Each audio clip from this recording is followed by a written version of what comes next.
Nuestro grupo también va a apoyar esta proposición de ley porque lo hemos dicho muchas veces, le hemos propuesto también en alguna iniciativa nuestra, que no ha salido adelante por la oposición del Grupo Popular básicamente. La pobreza energética es un problema real, es un problema emergente, consecuencia de la crisis económica y de su peor efecto. En fin, peor efecto en el que parece que no hay manera de abrir un debate con la falta que hace, y es el aumento drástico y dramático de la desigualdad social. Porque, en nuestra opinión, también lo hemos explicado siempre, el problema de la pobreza energética no es, aunque también es una parte considerable, el aumento de los precios energéticos, sino sobre todo la exclusión del mercado energético y de cualquier tipo de mercado de muchísimas familias que han sido empujadas a una situación prácticamente de subsistencia.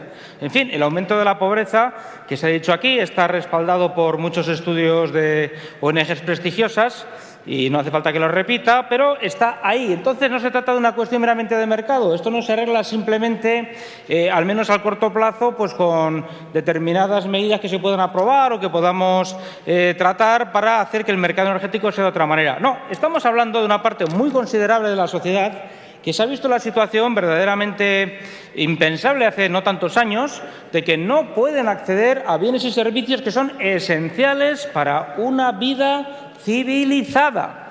Y me gustaría subrayar esto. No estamos hablando de un estilo de vida entregada, en fin, a gastos superfluos o a gastos revisables. No. Los gastos en energía para gente que vive en una ciudad, que es la inmensa mayoría de la sociedad, hoy en día son imprescindibles. Y, por lo tanto, el aumento de los precios y la bajada simultánea de los ingresos ha llevado a esa situación nueva, novedosa, que se llama pobreza energética, que no se puede resolver, pues eso, como igual en el siglo XIX se podía resolver cuando el acceso a la energía era un problema distinto y no tenía nada que ver con el estilo de vida actual. Miren, en fin, es una de las muchas cosas que nuestro grupo no consigue entender por muchos esfuerzos comprensivos que haga de la posición ni del Gobierno ni del Grupo Popular. No entendemos que se nieguen a aceptar que hay un problema de pobreza energética y que hay que reaccionar en contra de un modo proactivo, que no se trata solo de determinados parches de manera puntual, que a veces parecen más inspirados por la caridad que por una verdadera política social, que países tan diversos en cuanto a los gobiernos que tienen como Francia y el Reino Unido tienen políticas de Estado, políticas aprobadas por sus parlamentos de diferentes tipos para, de acuerdo con las compañías que prestan el servicio, hacer que ninguna familia quede excluida de algo tan elemental, como digo, como es el consumo de energías en unas dosis mínimas que permitan, como digo, una calidad de vida civilizada. No estamos hablando de lujos, estamos hablando de vivir como personas y no como animales. Esta es la razón, por cierto, que ustedes supongo que estarán al tanto, que nos ha llevado en el Parlamento Europeo a nuestro grupo pues a hacer campaña, lo sentimos mucho, contra la candidatura del señor Arias Cañete a comisario de Energía. Ya sabemos que ustedes han salido con la suya, pero el problema de fondo no deja de por eso desaparecer. Lamentablemente, y he de decir que lo lamentamos porque nos gustaría mucho que fuera de otra manera, pues la política energética de este Gobierno, que tampoco es tan distinta a la de los precedentes del Partido Socialista, pues ha sido muy lamentable.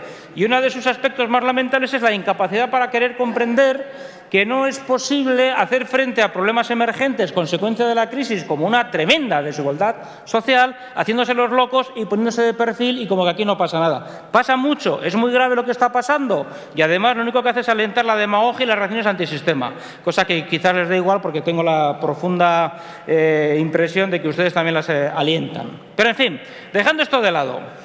En fin, se ha dicho aquí aspectos que son críticos de la lucha contra la pobreza energética. El impacto especial que tiene contra los niños, también lo hemos dicho otras veces, en un país como el nuestro, aunque no sea un caso aislado, eso no nos tiene que hacer mirar a otro lado, que tiene un 26% de niños en situaciones de pobreza o de prepobreza. Eso se traduce en malnutrición, en enfermedades crónicas, en dificultades de rendimiento educativo. Y gran parte de todo esto está ligado con una calidad de vida deficiente, es decir, con la pobreza energética. Pero claro, por otra parte, hace poco ustedes mismos trajeron y votamos a favor una iniciativa a favor de luchar contra la bajada demográfica, en fin, contra la crisis demográfica en España. Oiga, esto es crisis demográfica, que es que no se pueden tener niños porque no hay manera de conseguir en muchas familias que viven de una manera aceptable. Esto es contra lo que hay que actuar, no pedir declaraciones grandilocuentes grandilocuentes y al Gobierno que saque los trombones y los tambores para anunciar no sé qué. Hagan algo al respecto. Esto es una tramitación. Se puede luego enmendar y modificar el proyecto de ley que trae el Grupo Socialista exactamente igual que otros que rechazaron antes. Pues hagamos algo, pongámonos en acción, dejémonos de maldiciones como si esto estuviéramos en el Viejo Testamento hablando aquí de maldiciones que nos envían plagas y todo tipo de maldades de la naturaleza. No es un problema natural, es un problema básicamente político y económico. En fin, miren, el reciente premio Nobel Jean Tirole tiene su gracia. En una entrevista que le hacía en el año 2006 hablaba precisamente, le hacía una pregunta sobre el mercado energético español y entonces no había problemas tan graves, o al menos no se veían en el horizonte como los actuales. Y dijo una cosa bastante razonable. Decía, un mercado liberalizado con 4 o 5 compañías en realidad es un mercado probablemente oligopólico y es muy difícil que funcione. Y él proponía algo que proponemos nosotros y creo que también ustedes. Lo que pasa es que espero que no solo lo propongan, sino que hagan algo. Es decir, la única manera que hay de hacer un mercado energético eficiente es que sea un mercado europeo donde muchas más compañías compitan entre sí y no preservar el modelo de negocio de unas pocas para impedir que cambien las cosas y que aparezcan otras maneras de entender el mercado de la energía. Yo mismo he oído a compañías energéticas que me han pedido alguna reunión, y alguna de ellas muy importante, que ya están haciendo algo que el Gobierno niega que haya que hacer, que es llegar a tratos con los particulares, con los clientes, que saben que no pueden pagar la factura de la luz o del gas por problemas sobrevenidos consecuencia de la crisis, pues para demorar los pagos. Estas compañías me trasladaron y me dijeron que si no lo hacen público, aunque les vendría muy bien a su imagen corporativa, si no lo hacen es porque temen una luz de peticiones. ¿Pero por qué temen una luz de peticiones las compañías energéticas? Porque saben que hay cientos de familias en España que tienen graves dificultades, graves problemas para pagar la factura de la electricidad y del gas. Y esto es sumamente grave y no puede ser que sea el Gobierno, que tiene la obligación de vigilar y de velar por el interés general, el que sea más rácano, más cicatero y más negacionista que esas compañías que otros, ponen a caldo. La cuestión en realidad no está en que las compañías energéticas tengan menos beneficios. Ojalá tengan más y paguen más y no se desmantelen, por cierto, como Endesa tras una venta política, pero de eso ya hablaremos otro día.